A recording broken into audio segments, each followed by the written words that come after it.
اللهم صل على محمد وآل محمد. اللهم عجل فرج الإمام الحجة بن الحسن صاحب العصر والزمان. أعظم أجرنا وأجركم باستشهاد سيد العالم سيدي مولاي أبا عبد الله.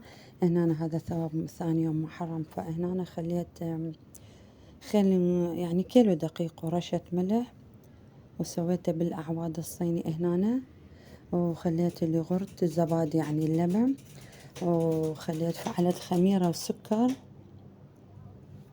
هيجي. لأن سويت دونات، الجهال يحبون الدونات وهيجي أشياء، فللموكب يعني. وهيجي سويت كنت مفعلة سكر وخميرة وأجنته خليته عليه. طبعا قليته بالزيت، ما يعني بالفرن لأن كهرباء مو تمام، ترديت بالفرن عادي هم يصير. وأنا استعملت زيت الزير التركي نوعية كلش حلو، أنا معتمدته دائما أقول عليه. وخليه زوجتي أجنته، طبعا طلعت عجينة روعة تجنن، قطني تنفع عن كل أنواع المعجنات، يرهم أي شي تردين، فطائر تحشي دونات أي شي.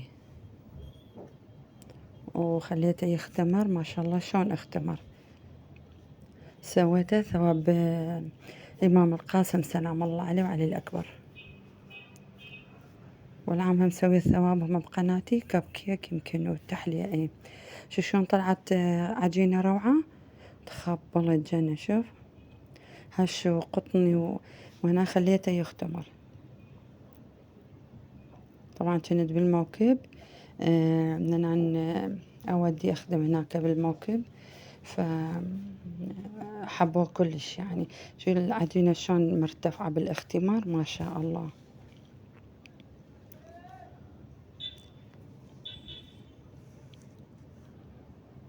هسه رجعت وسويت المونتاج بالليل، لأن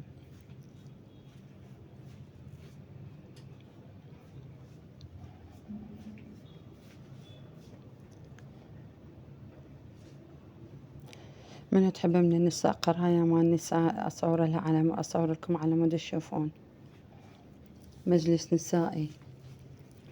وهيجي خليت العجينة تتكور وقطعتها بالبطل، يعني مو إلا عندش قوالب دونت أو فشي عادي، خليتها بالطاسة وقطعتها بالبطل، يعني بطل الماء هذا بال250.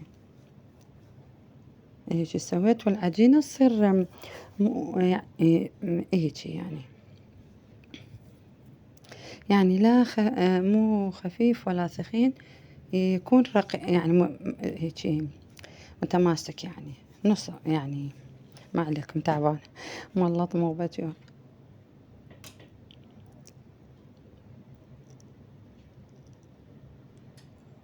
هيجي سويته بالقلاص، وبعدين سويته هيجي يطلع دوائر، وبعدين سويته بهاي الطاسة العنشك الصغيروني،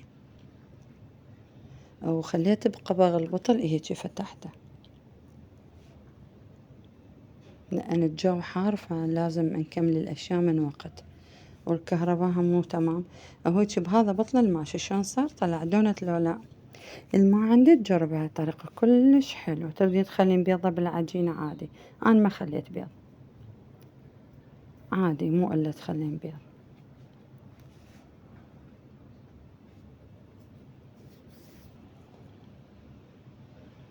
وحتى هاي الصغار مالتها هيك قليته وخليت حتى ظل الصغار وياه.